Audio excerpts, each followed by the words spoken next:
After Tekken Tag Tournament 2 did poorly sales-wise, the Tekken team at Bandai Namco were given a smaller budget to make Tekken 7. First releasing in the arcades in 2015 and running on the Unreal 4 engine this time around, Tekken 7 became one of the franchise's best-selling installments after word of mouth traveled and it gained more and more traction over time. Hey guys, this is your boy Jehuty and I just played Tekken 7, a Jehuty Gaming review. Well, can I really say that like I usually do? I play this game on and off all the time and I decided it would be good to make a review of this, in the same vein as my other reviews. So for those of you expecting an in-depth analysis of the mechanics, that's not what this review is about. It's a general review just like my other I Just Played reviews. So sorry to disappoint the hardcore players, but without further ado, please enjoy my review. What do you want now, Heihachi Mishima? So ever since release, Tekken 7 has gotten many changes and additions. As of this review, we're in Season 4, so you could say the game is quite balanced across the 50 playable characters. Don't worry though, even without the DLC, you still have 35 characters at your disposal. Tekken 7 has 4 main buttons that correspond to each limb of your character. So pressing 1 gives you a left punch, 2 gives you a right punch, 3 and 4 give you a left and right kick respectively. Sounds complicated at first in comparison to other fighters, but this system is very intuitive. You can view the move list for your character, or you can start experimenting with the inputs to create your own combos / strings. Soon you can actually start imagining the inputs, even of your opponent's moves you just saw. New to this entry are the Rage Arts. KO. And Rage Drive.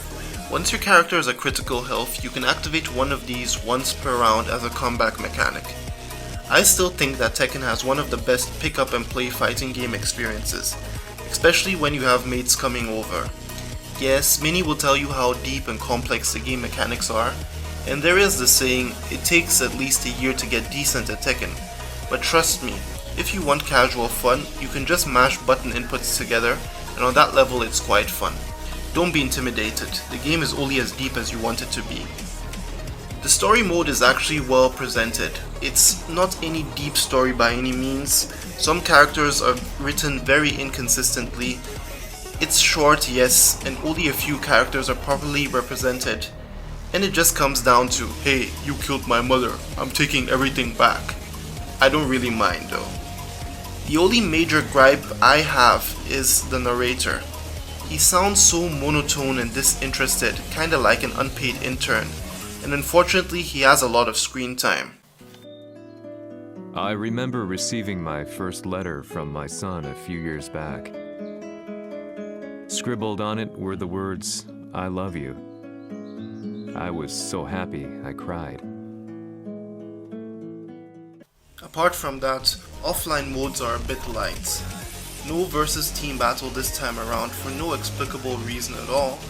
At least there's regular offline versus, and of course you should expect arcade mode, and it is in this game. If you want to get good, as the kids say these days, then you want to spend your time in practice mode, honing your skills and knowledge. I recommend the Frame Data DLC to go along with this one. Treasure Battle is new this time around, and personally it is where I spend most of my offline time. It's also where you unlock money and clothing items that you can use to customize your character's appearance. You can make some nice stuff, serious looking or just straight up goofy. But to be honest, it feels a bit cut back in comparison to previous entries. Tekken 8 should really step up its game in this regard.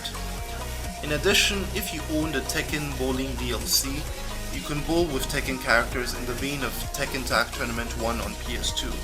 Unfortunately, this mode only supports local multiplayer. What an oversight. Online multiplayer is where you spend most of your time if you are competitive. The netcode was somewhat improved, but is still lacking in comparison to its contemporaries. You have ranked mode where you play other real-world players for points to rank up and thus face more skilled opponents as you climb. You of course also lose points and even get your rank demoted, so it's something you want to play when you want to push yourself to improve at the game. Player matches on the other hand are more casual and have no points associated with winning or losing. You can either do this as per a quick match or join a lobby that is suited to your rank. Unfortunately, Tekken 7 doesn't have a proper system in place to punish rage quitters, so get ready for the occasional scumbag. You'll get used to it. Overall, online gets the job done and rounds out the package in terms of content.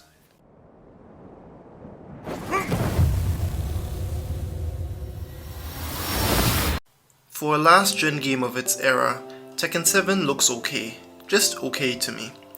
Unreal 4 wasn't put to its best use here, at least not in the beginning. When I compare it to something like, let's say, NetherRealm and what they pulled off with MK11 on Unreal 3. However, you have to remember that Tekken 7 was originally in arcades in 2015 with a fraction of the budget from the previous installments. I don't think it looks that much of an upgrade compared to Tekken Tag Tournament 2 on the generation before it. However, I find the environments to be the real standout here. Some of these look really great, especially the ones that came down the line as DLC. You see that the Tekken team got a hang of the Unreal Engine as time passed on. So for instance, you have the snow stage, which looks kind of basic and doesn't even have footprints in the snow, something we had in previous entries. And then when you compare that to something like, let's say, the Vermilion Gate stage, Kunimitsu stage, that's just breathtaking and looks really awesome. It shows how far the team came with the engine.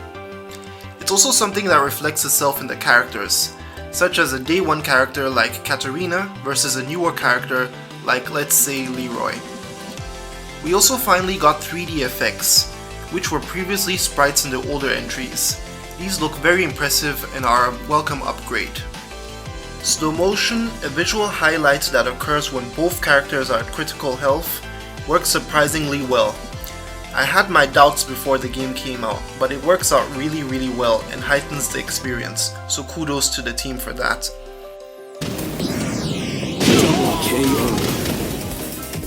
When it comes to music in fighting games, for some it's either hit or miss. In Tekken 7's case, the game is comprised of various different tracks. There are also alternative versions of stage tracks as a player reaches the final round. The music direction may not be for everyone though. Personally, I find them mostly good. Some of that music is running in the background right now as I speak.